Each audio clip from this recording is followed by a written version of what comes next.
시청자 여러분 안녕하십니까? 경북 동해안 지역은 오늘 대체로 맑았으나 내일은 오후부터 차차 흐려져 일요일은 한때 비가 내리겠습니다. 오늘 아침 최저기온은 17에서 20도의 분포를 보였고 낮 최고기온은 25도에서 29도로 햇볕에 의해 다소 더웠습니다. 내일 아침 기온은 오늘과 비슷하고 낮 기온은 1, 2도가량 낮겠습니다. 바다의 물결은 동해 전해상에서 0.5에서 2.5m로 일겠습니다.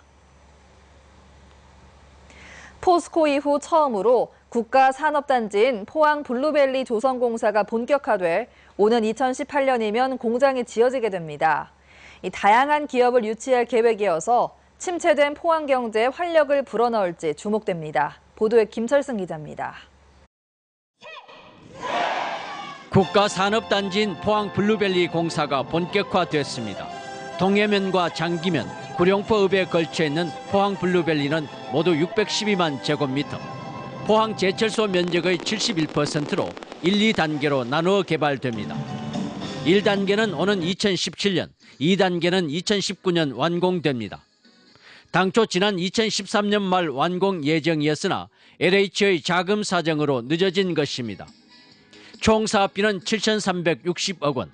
공장이 모두 들어서면 11,000여 명이 일할 것으로 예측됩니다.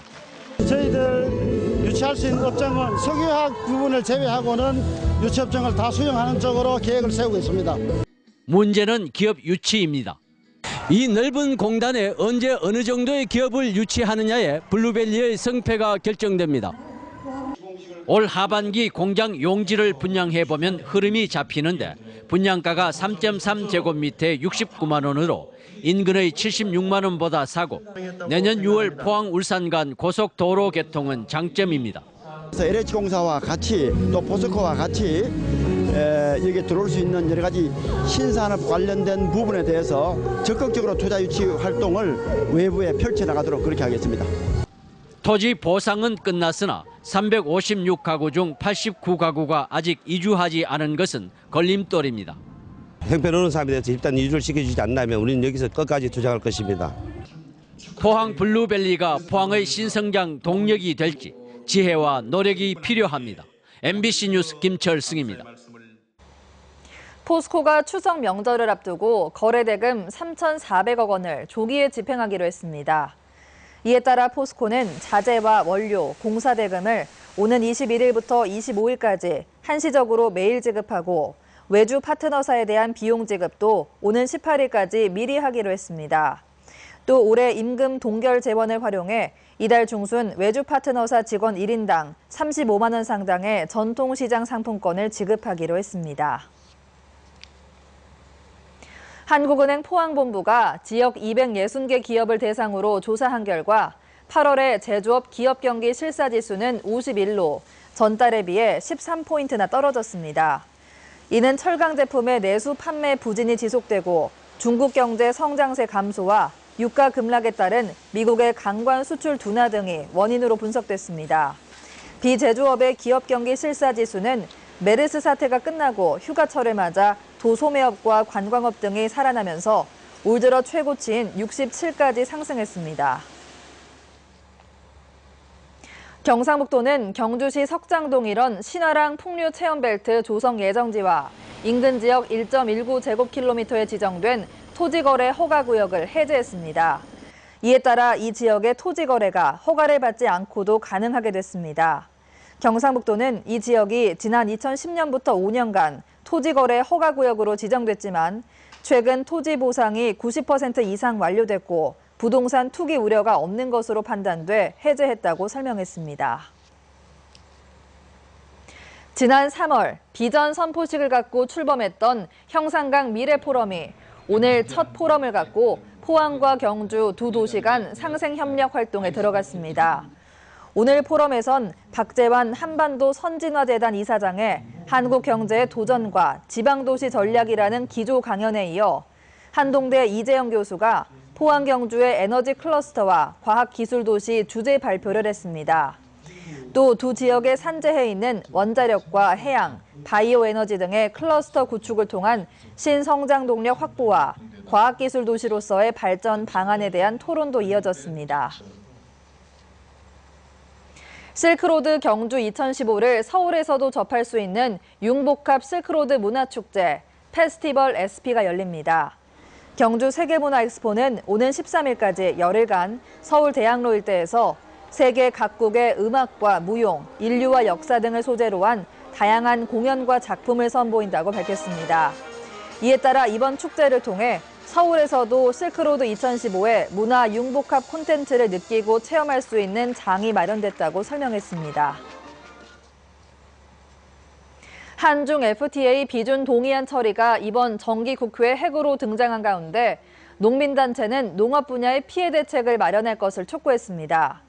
농민단체들은 FTA 대책으로 무역이득 공유제 도입과 FTA 피해보전 직불제 도입, 농업 정책자금의 금리 1% 인하, 그리고 반농업 직불금 단가 인상을 주장하고 있습니다.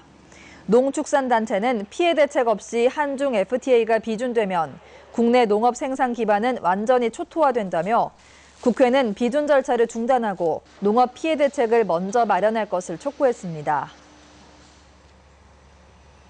경상북도 농업기술원은 오늘 포항시 기계면과 기북면 일대 친환경 쌀 생산단지 460헥타르에 줄점 팔랑나비 긴급 방제를 했습니다.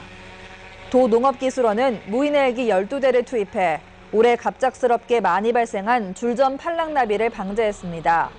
줄점 팔랑나비는 벼의 주요 해충은 아니지만 2000년대 초반부터 피해가 발생하기 시작해 최근에는 남부와 동해안 지역에 산발적으로 발생 밀도가 증가하고 있습니다. 포항과 경주 지역 병원 7곳이 건강보험심사평가원에서 발표한 2014년 수술 예방 항생제 사용 평가에서 1등급을 받았습니다. 동국대 경주병원과 포항 성모병원 등 지역의 종합병원 3곳과 일반 병원 4곳은 담낭수술, 제왕절개술, 전립선 절제술 등의 각종 수술에서 감염 예방을 위해 적정 수준의 항생제를 사용하고 있는 것으로 평가받았습니다. 평가원은 항생제 오남용을 막기 위해 전국 460여 개 병원급 이상 기관을 대상으로 항생제 선택과 투여 기간 등을 평가하고 있습니다. 경북지방경찰청은 올 1월부터 8월까지 도내에서 모두 166건의 전화 금융 사기가 발생해 21억 3천만 원의 피해가 났다고 밝혔습니다. 이는 120건의 14억 4천만 원의 피해가 발생한 지난해 같은 기간보다 건수는 38%, 피해액은 48% 증가한 것입니다. 경찰은 수사기관과 공공기관, 금융기관은 전화로 개인 금융 정보를 요구하지 않는다며 금융사기가 의심되는 전화는 바로 끊으라고 권고했습니다. 최근 2년여간 각종 비위로 징계받은 경북 지역 교원 수가 전국에서 2번째로 많은 것으로 나타났습니다. 새정치민주연합 유기용 의원이 분석한 자료를 보면 지난 2013년부터 올 6월까지 경북 지역 징계 교원 수가 156명으로 경기 다음으로 많았습니다. 특히 금품 수수로 적발된 교원 수는 70명이나 돼 전국에서 가장 많았지만 징계 교원 10명 중 8명은 솜방망이 처벌로 다시 교단에 복귀했다고 유 의원은 설명했습니다.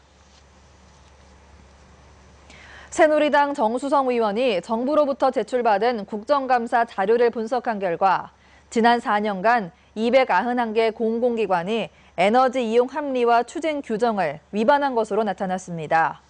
유형별로는 고효율 에너지 자재를 사용하지 않은 사례가 54%로 가장 많고 엘리베이터 운행 규정 위반이 23%, 냉난방 적정 온도 위반이 11%를 차지했습니다.